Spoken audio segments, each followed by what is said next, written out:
Dan ini adalah website dari Antam, PT Antam milik BUMN. Dan kebetulan kali ini kita akan bahas mengenai Antam. Eh, tapi tunggu dulu karena ini adalah sebuah latar belakang kenapa akhirnya kita mau sedikit analisa amatir tentang PT Antam ini. Jadi gue pernah punya mahasiswa di mana dia punya karyawan ya, karyawannya mahasiswa gue gitu, bahwa dia beli serok saham Antam ini banyak banget sehingga akhirnya belum belum bisa balik gitu. Jadi mungkin terlalu banyak uang yang dia beli untuk beli Antam karena mungkin ada suatu ekspektasi tapi realitanya berbeda. Nah, satu lagi adalah mahasiswa gua yang kebetulan dia juga udah beli saham Antam cuman kayaknya menyesal. Nah, ini gua dedikasikan video analisa amatir ini buat belajar untuk memahami secara fundamental. Sekali lagi, gue nggak saranin untuk langsung main trading, tapi belajar dulu paling nggak mengenal fundamentalnya. Jadi kita ibaratnya kalau kita lagi mau pacaran, kita nggak ngebet ngajak nikah gitu, tapi kita tahu dulu latar belakangnya dia, kenalan dulu, terus bagaimana prospeknya, kalau gue bersama dia di masa depan bagaimana, dan segala macem gitu ya. Tapi ini analisa amatir, disclaimer on dulu, gaya-gaya orang bodoh kalau ngelihat saham, ngelihat emiten, dan ini berdasarkan dari pengalaman gue bersama para mentor, bersama uh, karena juga faktor jam terbang ya gitu. Oke, kita langsung aja. Biasanya di kalau di perusahaan itu uh, baiknya ya, dari pengalaman gue udah dari 2017 ya, terus belajar, biasanya sebuah perusahaan itu baiknya, apalagi dia emiten terbuka, baiknya dia memiliki sebuah website dan biasanya harus banyak keterangan-keterangan di dalamnya gitu. Misalnya dari harganya, terus kemudian dari informasinya. Um, uh, yang gue tahu biasanya bagusnya kalau perusahaan itu dia ngasih tahu emiten terbuka di websitenya itu harus ngasih tahu produk apa dan service apa yang dikasih gitu, satu ya. Terus kemudian berikutnya dia ngasih keterangannya tentang dia, about Antam misalnya gitu. Terus ada reportnya, biasanya ada reportnya, baiknya itu ada reportnya ya. Ada report, dan ini reportnya tuh dari, bayangin ya, ini dari reportnya 97 sampai 2021 ya. Lalu juga ada um, biasanya ada informasi di bawah, ada dividend information, ada report publication, stock information, general meeting of shareholder. Jadi kalau di dalam emiten terbuka biasanya ada shareholdernya itu siapa gitu. Terus ada informasi yang lainnya, company history. Biasanya kalau bisa sebuah website di emiten terbuka itu harus ada visi misinya ditunjukin. Visi misinya ditunjukin. Kalau nggak ada, jangan-jangan itu bodong. Jangan-jangan ya. Jangan-jangan itu bodong. Terus kemudian ada career opportunities. Jadi diinformasiin, walaupun di situ nggak ada lowongan ya, tapi paling nggak ditulis ya, ditulis ada gitu. Website yang bagus lagi kalau misalnya khususnya di emiten terbuka, baiknya ada whistleblower. Ada satu link lagi namanya whistleblower, di mana itu kalau itu tempat untuk pengaduan kita atau pengaduan karyawannya yang jika mendapatkan uh, ingin menyampaikan sesuatu tapi nggak berani dikasih tahu di kantor misalnya gitu, ke atasan, jadi dikasih tahu. Jadi sekali lagi, semoga ini bisa membantu ya. Biasanya ini terkait dengan website dulu ya, walaupun kita baca apa namanya, kita bicara soal emitennya sendiri, tapi paling penting memang di websitenya official itu harusnya demikian gitu. Ada namanya, ada emailnya secara terbuka ya. Nah, apa sih yang sering kalau orang ngomongin kalau misalnya ditanya tentang Antam, ketika aja Mbak Google itu udah pinter sejak 2017 tuh. Setelah 2017 Google mengeluarkan Google Finance yang sampai saat ini sih masih dipakai. Gue juga make karena mudah dan apa dia bisa memberitahu mana-mana yang saham-saham yang bagus gitu. Apa sih yang dibilang dari Mbak Google tentang Antam? PT Anika Antam tuh bergerak di bidang pertambangan, simpanan alam, manufaktur, perdagangan, transportasi. Antam tuh jualan apa? Biasanya kontribusinya tuh di produk emas. Lalu juga ada ferronikel, biji nikel, alumina, biji bauksit, perak, dan logam. Terus kemudian sampai Mbak Google tuh pinter banget mencari tracking data ya, apa yang dibahas, apa aja yang diproduksi Antam, terus kemudian kenapa Antam tuh turun, terus kenapa emas Antam tuh turun, terus rata-rata gaji berapa, dan segala macam. Semua data tuh ada di bawah. Nah, ini kadang-kadang apakah Antam buka lowongan kerja? Nah, ini dia. Melalui Instagram resmi Antam, Antam Karir lowongan dibuka pada awal. Nah, tapi maksudnya karir jadi karir opportunities tidak ditaruh di website, tapi ditaruhnya di Instagram. Nah, ibaratnya gitu. Oke, kita lanjut. Britama, website Britama sering banget memberitahukan tentang sejarah pro dan profil dari emiten perusahaan terbuka di pasar modal ya. Nah, jadi ini Aneka Tambang didirikan, ada namanya ya. Itu nanti linknya di bawah ya. Jadi kalau mau dapetin linknya di bawah. Jadi ruang lingkup yang menarik dari website ini adalah dia menjelaskan tentang ruang lingkup kegiatannya, bidang pertambangan, yaitu bidang bahan galian ya. Jadi sektor-sektornya gitu. Nah, nanti dari sini kita bahkan bisa lihat emiten sejenisnya apa gitu. Jadi jasa utamanya pengolahan dan pemurnian. Nah, yang kerennya datanya nih ada nih.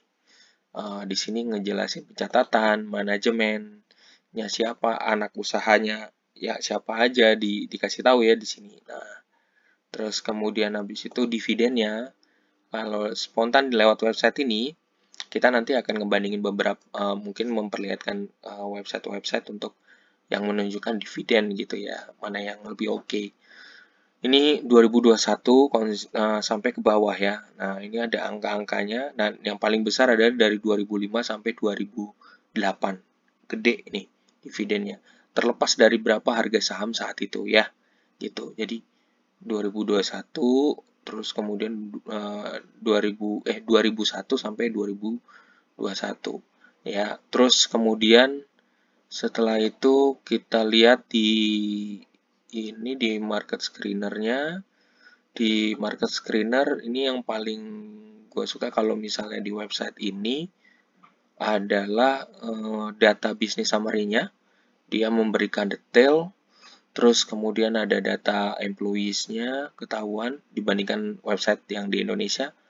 Lalu juga ada manajernya, ya kayaknya manajernya sama Britama kayaknya udah beda ya. Tadi ya manajemennya.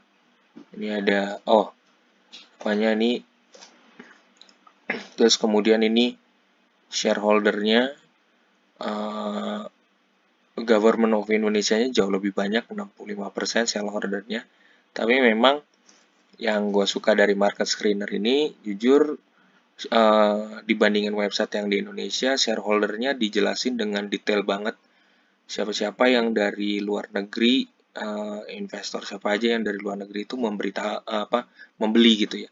Kayak misalnya The Vanguard Group, terus kemudian ada JP Morgan Asset, lalu juga ada North Bank Investment Management, ya Lombard Odier. Ini mungkin semoga kalau di investing.com moga-moga bisa ngejelasin juga ini ya, moga-moga ada. Tapi yang paling gue suka karena di market screener tuh karena gue orang fundamental, jadi penting banget buat ada dokumen ini. Nah, kalau satu lagi adalah investing.com. Kalau investing.com itu menjadi tempat gue untuk ngelihat apakah ini saham ini memberikan dividen atau enggak, dan berapa banyak dividen yang diberikan.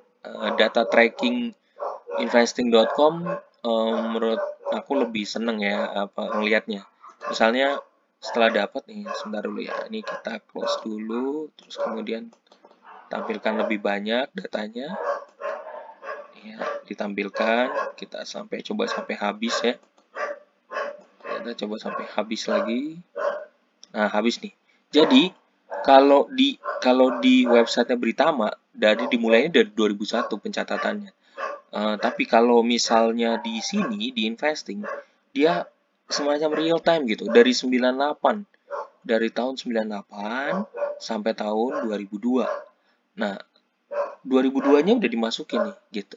Jadi salah satu yang menarik buat gua ya, khusus ini buat gua adalah kalau saham itu bagi para pecinta dividen, kalau bisa emitennya itu memberikan dividen secara konsisten, baik misalnya dalam setahun itu 4 kali, kayak dalam setahun 1 kali, tapi konsisten. Misalnya kayak gini. Ini kalau lihat ini 2010, 2013, 14, setelah 14 tuh putus gitu. Hilang dia. Ya. Kemudian nyambung lagi 2018, 19, 20, 21, 22. Mencoba memberikan dividen di sini. Jadi diingat persis peristiwa 2020 adalah tanggal masa-masa ada COVID ya gitu. Harusnya tahun 2021 biasanya itu kan mulai dinamika work from home ya.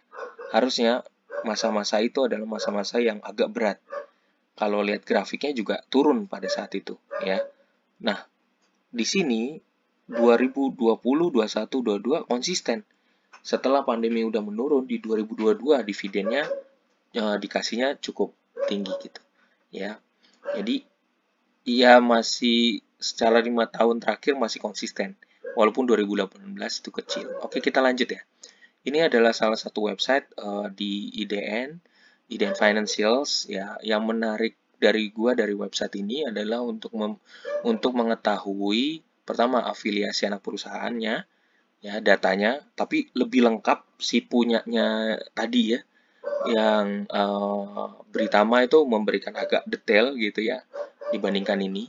Terus kemudian setelah itu yang menarik dari website ini adalah memberikan secara ringkas eye-catching banget terkait dengan dividennya 2017, 18, 19, 17, 18, 19, 20, 21 ya gitu. Agak sedikit kebalik sama punyanya investing tadi kalau nggak salah ya tadi.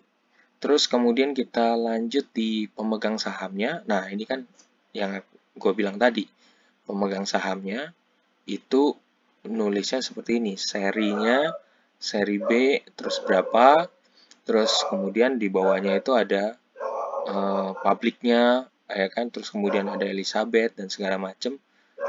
B agak sedikit berbeda dengan apa yang tertulis di market screener ya, gitu. Jadi itu nanti teman-teman bisa cross check juga lewat di investingnya. Nah, terus kemudian yang paling menarik adalah ini di sini sih, di data keuangan ini untuk melihat secara simple. Jadi kita bisa ngelihat kinerja perusahaannya secara simple melalui secara amatiran ngelihatnya melalui data keuangan yang ditampilkan secara sederhana. Dari Q1, Q2, Q3, Q4, Q1 lagi, Q2-nya. Terus kemudian penghasilannya berapa, keuntungannya berapa. Biasanya kalau perusahaan-perusahaan yang ambruk banget, emitennya itu ketika penghasilannya berapa, misalnya penghasilannya berapa biasa dan keuntungannya justru malah minus. Sekali lagi ya, jadi emiten-emiten yang biasanya kinerjanya payah gitu, atau enggak dia minus banget, kita lewat IDN ini kita bisa tahu dia sebenarnya keuntungannya tuh minus banget atau plus banget gitu. Jadi bisa tahu. Misalnya nanti ngecek aja misalnya dari indeks harga indeks IDX-CDIF 20 misalnya, terus kemudian ada indeks saham Serikahati ya gitu, nanti buat ngecek. Nanti linknya ada di bawah ya untuk indeks-indeks itu. Terus kemudian yang menariknya juga yang kedua adalah ada emiten sejenisnya dikasih tahu.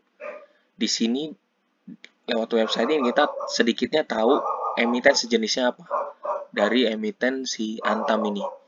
ya. Jadi emiten sejenisnya yang bergerak di usaha yang sama. Kalau di investing itu harus masuk ke beberapa tempat dulu untuk tahu datanya. Tapi kalau lewat sini kita bisa langsung tahu emitennya, ya. Emiten sejenisnya apa, teman-teman bisa lihat di sini MDK, MDKA, terus kemudian Inco, Vale Indonesia, Cita, dan teman-teman bisa cross check dari saham-saham ini memberikan dividen atau enggak. Karena baiknya ketika mau cross check ada dividen atau enggak, ceklah saham emiten-emiten ini melalui investing.com. Nah, kita lihat dulu datanya di pasar dana. Itu biasanya ada analisis marketnya, ya. Analisis market, misalnya grafik sahamnya. Ini kan aneka tambang, ya. Aneka tambang memberitahu terkait dengan, misalnya dia kasih tahu sektornya. Aku balik dulu ya. Dia sektornya barang baku, subsektornya barang baku, industrinya logam dan mineral, terus kemudian logam dan mineral. Jadi datanya juga tercatat di sini. Terakhir 8 Desember analisis marketnya, ya, gitu. Gue saranin kalau misalnya mau ngedapetin data gambaran banyak itu pakai Google aja, cari informasi yang paling terbaru. Tapi ini tempatnya untuk cari data terkait dengan reksadana dan sahamnya biasanya gitu. Di sini kalau indeksnya, misalnya kita ketik indeks, ya, agak sedikit tunggu, coba apakah keluar gitu. Wah, ternyata harus, nah, indeksnya ini pairnya, ya, terus PBV-nya ketahuan. Nah, data pair dan PBV biasanya gue biasanya pakai untuk ukur harga harga margin untuk harga yang sepantasnya berapa. Oke, kita lanjut di kontan.co.id. Di sini informasinya adalah ininya, ya, data grafiknya, ya, teknikalnya. Nah, di sini kita bisa dikasih di trading view-nya, dikasih, coba kita lihat, ya, dikasih berapa tahun ke belakang boleh. Ada nggak? 3 bulan, 4, cuman di sini, ya. Cuman sampai dikasihnya sebentar, 1000 rentang. Oke. Dikasihnya kita coba setting 12 bulan. Nah, jadi di sini grafiknya oke, dari 2006. Nah, 2006. Nah, jadi tracking. Nah, ini dari data 2005 karena kita settingnya per 12 bulan, maka yang ditampilkan datanya dari pakai trading view ada dari 2005 sampai 2022, ya. Ternyata pernah tinggi di sekitar tahun, nah ini kok, ya sebentar, ya, tahun 2007, 2009 turun lagi. Jadi, nah, ini agak sedikit susah kalau pakai kayak gini. Biasanya kalau pakai line, nah ini bisa kita nanti lihat, ya. Ini pakai dari pusat kontan, dia pakai juga dari trading view-nya. Terus ini yang tadi sama, lalu saham Antam menurut cerita di sini masuk ke IDX LQ45 Low Carbon Leaders, ya, gitu. Jadi nanti teman-teman bisa ngecek aja di indeks-indeksnya, bisa dibaca. Ini nanti linknya ada di bawah, ya. Jadi indeks LQ45 Low Carbon itu leaders bertujuan mengurangi exposure intensitas emisi karbon. Ya, jadi mengurangi itu. Kebenarannya, ya, hanya dari mereka. Apakah benar atau enggak, itu kebenarannya dari mereka. Biasanya sih akan ada di dalam indeks-indeks saham itu akan ada banyak macam laporan gitu, ya. Dia masuk dalam indeks apa. Kalau mau tahu indeksnya itu kita bisa pakai investing. Kemudian kita lihat misalnya di profilnya aneka tambang ini, ya.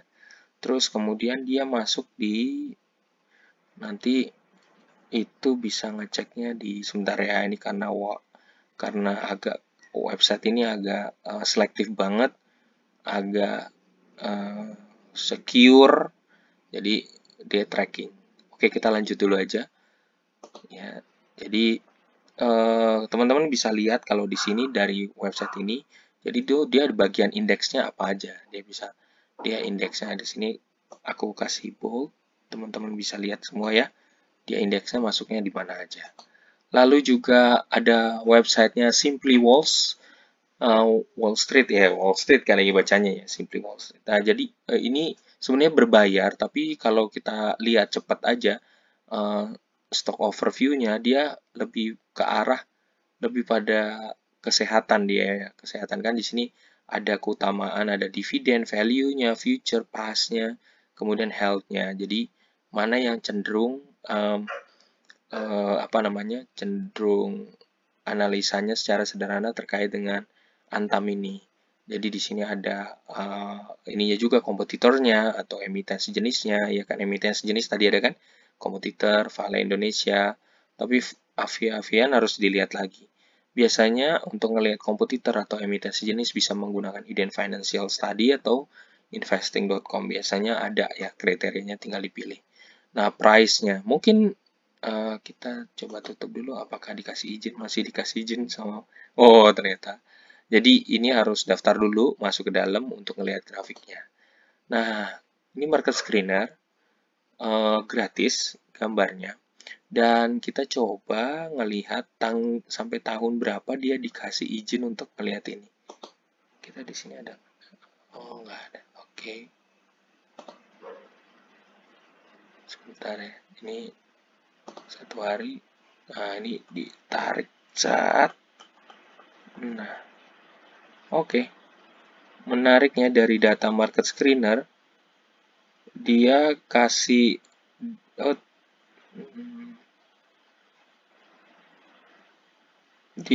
data dari tahun 1999 ya. Jadi pemenangnya adalah website ini juga untuk sementara pemenangnya, karena dia bisa memberikan data akses ya, ketika dia mulai naik itu di tahun 2004 ya, tuh datanya lihat, teman-teman bisa lihat dia memberikan detail MA 20, 50 sama 100.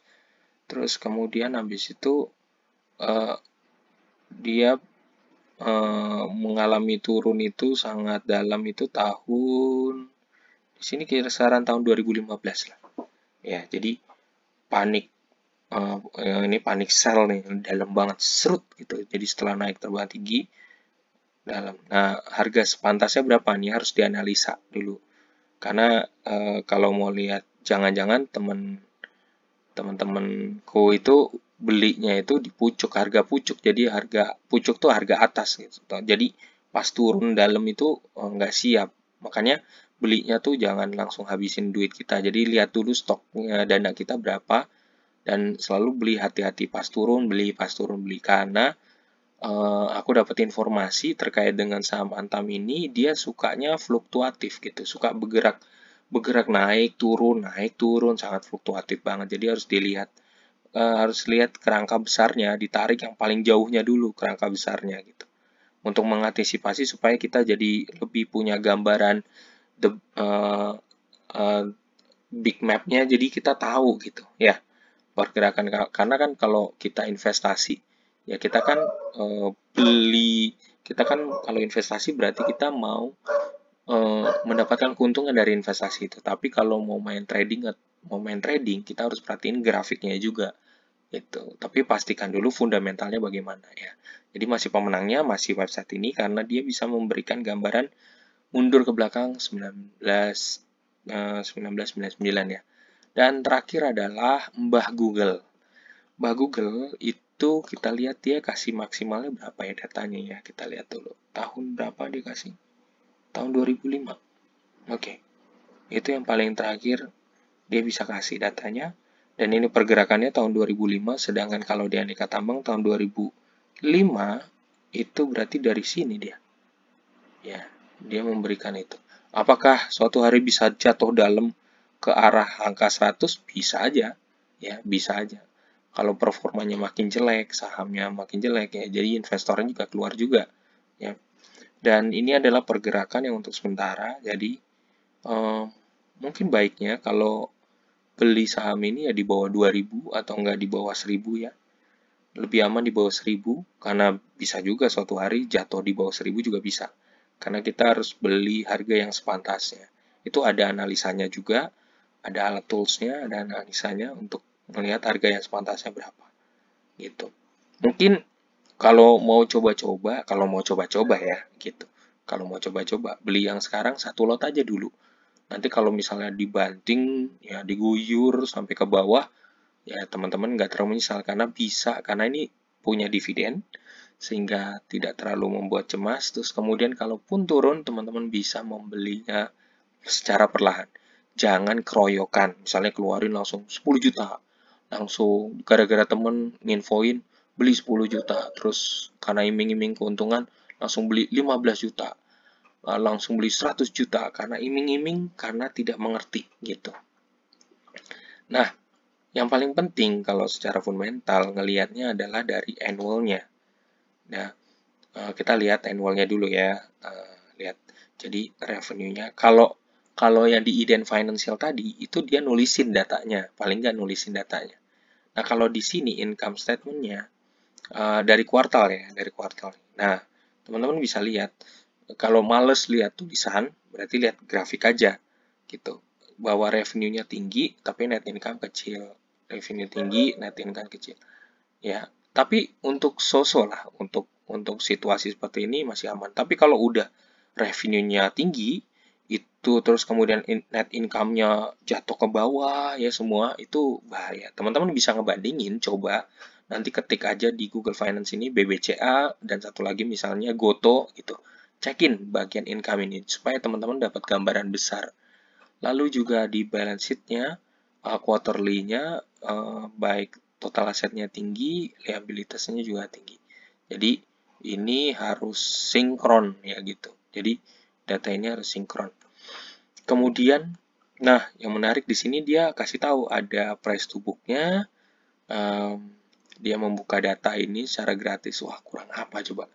Ya, di saat di Indonesia ada website-website yang mau jualan data ya, di kadang-kadang dikalahin dengan apa yang dikeluarkan oleh Google Finance yang diberikan gratis kepada orang gitu ya. Terus cash flow-nya kita lihat. Nah, cash flow-nya nih, waduh, masih cash flow-nya pasti kalau pakai RTI bisnis ya, ibaratnya gitulah. Kalau pakai RTI bisnis, aplikasi RTI bisnis mungkin masih merah kelihatannya dari Juninya, Desember 2021, Maretnya, Juninya, ya, quarterly-nya, cash flow-nya ya, gitu. Catatannya masih merah dia pasti. Teman-teman bisa ngecek coba ya. Kalau di RTI bisnis, biasanya di RTI bisnis itu adalah aplikasi yang sering dipakai oleh investor dan coba cek, cross check dari Google Finance apakah benar yang dikatakan oleh dia. Kita cek sebentar ya, teman-teman. Saya juga sambil buka, kita lihat dulu dan ternyata adalah case static-nya di sini. Cash flow-nya di cash ratio 48. Ini dia quarterly ya. Coba kita lihat annual-nya. Jadi dia mengalami kebangkitan di 2021-nya gitu. Net change in cash quarterly-nya dia agak turun. Nah, dia ada beberapa yang minus-minus tapi secara annual-nya catatannya baik ya gitu. Pasti ada faktor lain gitu yang menyebabkan hal ini terjadi. Baik, terima kasih teman-teman. Semoga mendapatkan pencerahan dari ulasan kita selama kurang lebih 29 menit. Terima kasih bersama saya dalam analisa amatir. Semoga hal ini bisa membantu teman-teman supaya makin lebih cerdas lagi dalam finansial dan lebih cerdas lagi sebagai seorang investor. Dan semoga Anda bisa memanfaatkan kemampuan ini untuk menjadi seorang trader. Salam dari saya, Lembut Ampun.